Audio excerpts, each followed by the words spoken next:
রাতের ডিনারে পটলের এই রেসিপিটা ট্রাই করে দেখতে পারেন। রুটি, লুচি, পরোটা, নান, কুলচা সবের সাথেই খেতে কিন্তু দুর্দান্ত লাগবে। বানাচ্ছি পটলের দোরমা। তবে পটলের দোরমা বানানোটা বেশ ঝকমারি। পটলগুলোকে প্রসেস করা এবং তার সাথে পুর বানানো, তাই একদম সহজভাবে একটা পুর বানিয়ে আজকে পটলের দোরমাটা বানাচ্ছি। পটলের গাটা প্রথমে ছুরির সাহায্যে একটু চেঁচে নিচ্ছি। ওপরের যে এই অংশটা থাকে যেটা গাঢ় সবুজ রঙের, সেটা রাখলে পরে সেটা মুখের মধ্যে একটু বালি বালি ফিলিং হয়, সেই জন্য ওপরের এই অংশটাকে ফেলে দিচ্ছি চেঁচে। এবারে যে দিকটা বোটা সেই দিকটা একদম ওপর থেকে সামান্য একটু অংশ কেটে নিচ্ছি। একইভাবে বাকি পটলগুলোও আমি তৈরি করে নিচ্ছি। সমস্ত পটলগুলো চাঁচা হয়ে গেলে তারপরে একটা ছোট চামচের সাহায্যে পটলের ভেতরের দানা আর শাঁসটাকে একদম কুড়িয়ে নিয়ে বার করে নিচ্ছি। এই কাজটা বেশ একটু সাবধানে করতে হবে, আশপাশ থেকে যেন খুলে না যায় আর পটলটা যাতে ফেটে না যায় সেদিকে খেয়াল রাখতে হবে। আমি শুধুমাত্র দানার অংশটাই ভেতর থেকে ফেলে নিয়েছি। এবার এইভাবে এক এক করে বাকি পটলের শাঁসগুলো আমি বের করে নিচ্ছি। সবকটা পটলের শাঁস বের করে নিয়েছি। এবার সবকটা পটলের শাঁস বের করা হয়ে গেলে তারপরে পটলগুলোকে এবার খুব ভালো করে ধুয়ে নিচ্ছি। পটলগুলোকে ধুয়ে নিয়ে এসেছি। এবারে এর মধ্যে মাখিয়ে নিচ্ছি সামান্য একটু নুন আর একটু হলুদ। নুন আর হলুদ মাখিয়ে এবার পটলগুলোকে খুব ভালো করে ভেজে নিতে হবে। এর জন্য আমি কড়াইতে বেশ অনেকটা পরিমাণে তেল গরম করে নিয়েছি। এবারে প্রত্যেকটা পটল এই তেলের মধ্যে ছেড়ে দিচ্ছি। পটলগুলো তেলের মধ্যে দিয়ে লো মিডিয়াম ফ্লেমে বেশ ভালো করে পটলগুলোকে লাল করে ভেজে নিতে হবে। এমনভাবে ভাজতে হবে যাতে ভাজতে ভাজতেই পটলটা মোটামুটি 60% পর্যন্ত সিদ্ধ হয়ে যায়। পটলগুলোর গায়ে যখন বেশ একটু লাল লাল রং ধরবে তখন পটলগুলোকে আস্তে আস্তে তেল ঝরিয়ে তুলে রাখবো একটা পাত্রের মধ্যে। এর আগেও কিন্তু আমি পটলের দোরমার একটা রেসিপি শেয়ার করেছি, তবে সেটা নিরামিষ পদ্ধতিতে তৈরি ছিল। আজকে আমি পটলের দোরমাটা বানাচ্ছি সেটা কিন্তু আমিষ পদ্ধতিতে বানাচ্ছি। পটলগুলো পাত্রের মধ্যে তুলে রেখে এবার পটলগুলোকে একটু ঠান্ডা করে নেব। যতক্ষণ পটলগুলো ঠান্ডা হচ্ছে ততক্ষণ একটা পুর তৈরি করে নেব পটলে ভরার জন্য। এর জন্য প্রথমেই একটা কড়াইতে কিছুটা সাদা তেল গরম করে আমি তার মধ্যে দিয়ে দিয়েছি একটা বড় সাইজের কুচিয়ে রাখা পেঁয়াজ। পেঁয়াজটা দিয়ে এবার খুব ভালো করে পেঁয়াজটাকে লাল লাল করে ভেজে নিচ্ছি। আমিষ এবং নিরামিষ মিলিয়ে পটলের দোরমার কিন্তু নানা রকম রেসিপি আপনি বাংলার ঘরে ঘরে পেয়ে যাবেন এবং তার প্রত্যেকটাই কিন্তু এক একটা মাস্টারপিস। এদিকে দেখুন পেঁয়াজটা বেশ ভালো করে ভাজা হয়ে গেছে। পেঁয়াজটা যখন একটু কাঁচ কাঁচ মতো হয়ে আসবে তখন এর মধ্যে দিয়ে দিচ্ছি আদা কুচি আর কাঁচা লঙ্কা কুচি। আমি প্রায় 6-7টা কাঁচা লঙ্কা কুচি নিয়েছি আর তার সাথে দিয়েছি 1 ইঞ্চি সাইজের আদা। আদাটাকে আমি খুব মিহি করে কুচিয়ে নিয়েছি।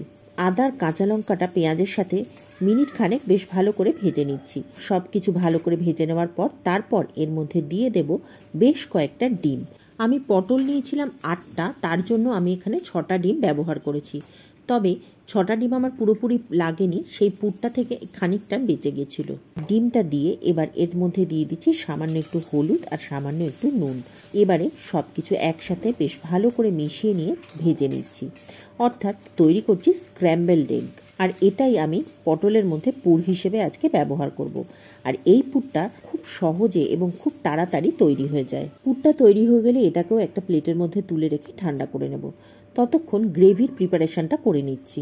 পটলগুলো ভাজার পর যে তেলটা অবশিষ্ট ছিল সেই তেলের মধ্যে ফোড়ন দেব 2টো তেজপাতা, গোটা গরম মশলা, এর সাথে দিয়েছি সিকি চামচ মতো জিরে। ফোড়নটা বেশ ভালো করে ভেজে নিয়ে তারপরে এর মধ্যে দিয়ে দেব বাটা মশলা। আমি পেঁয়াজ, রসুন আর আদা একসাথে বেটে নিয়েছি। আমি 2-3টে রসুনের কোয়া নিয়েছিলাম, একটা বড় সাইজের পেঁয়াজ, একটা 1/2 ইঞ্চি মতো আদার টুকরো। সবকিছু ভালো করে বেটে নিয়ে এই বাটা মশলাটা তেলের মধ্যে দিয়ে এবার ভালো করে ভেজে নিচ্ছি। এর সাথে একসাথেই আমি দিয়ে দিচ্ছি সামান্য একটু নুন, এর মধ্যে দিয়ে দিচ্ছি সিকি চামচ হলুদ গুঁড়ো আর 1 চামচ লঙ্কার গুঁড়ো, সাথে দিচ্ছি 1 চামচ ধনে গুঁড়ো আর 1 চামচ জিরে গুঁড়ো। এবার মশলাটা খুব ভালো করে কষিয়ে নিচ্ছি। এদিকে পটল আর পটলের পুরটাও ঠান্ডা হয়ে গেছে। এবারে যতক্ষণ মশলাটা তৈরি হচ্ছে ততক্ষণ পটলের মধ্যে পুরগুলোকে ভরে নিচ্ছি। পটলে পুর ভরার কাজটা কিন্তু বেশ একটু সাবধানেই করতে হয়, তা না হলে অনেক সময় কি হয় বলুন তো, পটলের মুখের কাজটা ফেটে যায় আর তখন পুর ভরা পটলগুলো ঝোলের মধ্যে ফোটানোর সময় পুরগুলো বেরিয়ে আসে। সেই জন্য পটলের পুরটা ভরার সময় খুব সাবধানে ভরতে হয়। যেদিন খুব তাড়াহুড়ো থাকে আর বাড়িতে কেউ পটলের দোরমা খাওয়ার আবদার করে সেদিন আমি এই ডিমের পুর ভরে পটলের দোরমাটা তৈরি করে থাকি। সমস্ত পটলগুলোতে পুর ভরা হয়ে গেলে এগুলোকে একটা পাশে সরিয়ে রাখছি। আজকের এই সহজ পটলের দোরমার রেসিপিটা কেমন লাগলো কমেন্ট করে অবশ্যই জানাবেন। ভালো লাগলে লাইক করে শেয়ার করে দেবেন। আর চ্যানেলে নতুন হলে চ্যানেলটি সাবস্ক্রাইব করে পাশে থাকা বেল বাটনটি ক্লিক করে দেবেন। আর যদি ফেসবুক পেজ থেকে দেখেন তাহলে পেজটিকে ফলো করে নেবেন। এতে সমস্ত ভিডিওর নোটিফিকেশান আপনার কাছে পৌঁছে যাবে। এদিকে দেখুন মশলাটাও বেশ ভালো করে কষানো হয়ে গেছে।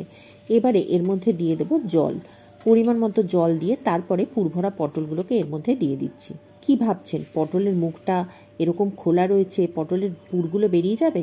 না, একদমই বেরোবে না।